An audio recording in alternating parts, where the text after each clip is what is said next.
പലരെയും അലട്ടുന്ന ഒരു പ്രശ്നമാണ് നോമ്പ് കാലത്തെ കഫം. മൂക്കുന്ന് ഇറങ്ങി വരും, നെഞ്ചിന്നും വരും. അത് ശരീരത്തിൽ നടക്കുന്ന ചില പ്രക്രിയ കാരണം ഉണ്ടായിത്തീരുന്ന ഒരു സംഭവമാണ്. അതിനെ രോഗമായി കാണണ്ട. മനസ്സിലായില്ലേ? അതിനൊരു രോഗമായി നമ്മൾ കാണണ്ട. സ്വാഭാവികമാണ്. നോമ്പൊരു 10 കഴിയുമ്പോഴത്തേക്ക് ചിലയാക്കി ഇതിങ്ങനെ അവിടുന്ന് ഇവിടുന്നൊക്കെ പൊട്ടി വലിക്കാൻ തുടങ്ങും.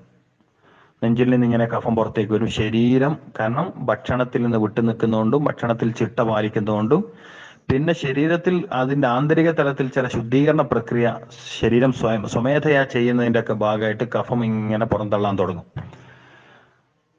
അങ്ങനെയാണ്. പിന്നെ ചില ആളുകൾക്ക് ഈ പറഞ്ഞ കണക്ക് നല്ല കട്ടപ്പാല് ജ്യൂസ് അടിച്ച് കുടിക്കുക, ഇങ്ങനെ എണ്ണയിൽ പൊരിച്ചതും കരിച്ചതും ഇങ്ങനെ നോമ്പാണ് എന്ന് പേരും പറഞ്ഞിട്ട് നോമ്പിനും ശരീരത്തിനും പറ്റാത്ത ഭക്ഷണം കഴിക്കുക.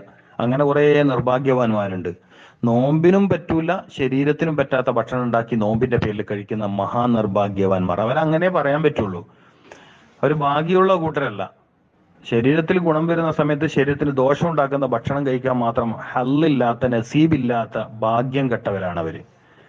കരിച്ചത്, പൊരിച്ചത്, പൊരിഞ്ഞത്, പലതും കുത്തി നിറച്ചത്, എന്തെങ്കിലും ഒരു സ്നാക്സ് നോമ്പ് മുറിക്കുന്ന സമയത്ത് ചായന്റെ കൂടെ കഴിച്ചെന്ന് വെച്ചാൽ വലിയ പ്രശ്നമൊന്നുമില്ല. അത് വല്ലാണ്ട് കരിഞ്ഞതും പൊരിഞ്ഞതും ആവാതിരിക്കാൻ നിങ്ങൾ ദയവ് ഇതൊന്ന് ശ്രദ്ധിക്കണം. നോമ്പ് അതല്ലല്ലോ. നോമ്പ് എന്ന് പറയുന്നതിന്റെ ഒരു ലക്ഷ്യം വേറെയല്ലേ പ്രിയപ്പെട്ടവരെ? ഒന്ന് ശ്രദ്ധിച്ചാൽ ഈ പ്രശ്നം പരിഹരിക്കപ്പെടും. പിന്നെ വല്ലാതെ ബുദ്ധിമുട്ടുന്നുണ്ടെങ്കിൽ തേന് ഇത്തിരി മഞ്ഞൾപ്പൊടി മിക്സ് ചെയ്തിട്ട് കഴിക്കുക. മഞ്ഞൾപ്പൊടി എല്ലാ വീട്ടിലും ഉണ്ടാവും. ഒരു സ്പൂൺ നല്ല തേനെടുക്കുക, അതിലേക്ക് ഒരു നുള്ളു മഞ്ഞൾപ്പൊടി മിക്സ് ചെയ്തിട്ട് കഴിക്കുക.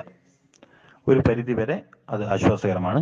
പിന്നെ കുളിക്കുന്ന സമയത്ത് ലേശം വെള്ളം വായിൽ വെക്കുക. അറിയാണ്ട് ഇറക്കിപ്പോകുന്ന ആളുകൾ അത് ചെയ്തേക്കരുത്.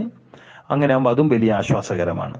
ഈ 2 കാര്യങ്ങൾ ചെയ്താൽ തന്നെ ഒരു പരിധി വരെ നിങ്ങൾക്ക് പിന്നെ കഫത്തിന്റെ ബുദ്ധിമുട്ട്, പ്രയാസങ്ങൾ നീങ്ങിക്കിട്ടും. ഇനി അതല്ല തേനില്ലെങ്കിൽ ചെറുനാരങ്ങ നീരിൽ എങ്ങനെ നെഞ്ഞിന്നൊക്കെ കഫം കൊണ്ട് ബുദ്ധിമുട്ടുള്ളവർ നല്ല പിഴുത്ത ചെറുനാരങ്ങന്റെ നീര് അതിലേക്ക് ലേശം മഞ്ഞൾ ചേർത്ത് അതൊരു പേസ്റ്റ് രൂപത്തിലാക്കിയിട്ട് ഒരു സ്പൂൺ കഴിക്കുക രാത്രി. അതും വലിയ ആശ്വാസം നൽകും കേട്ടോ. ഇൻഷാ അല്ലാഹ്.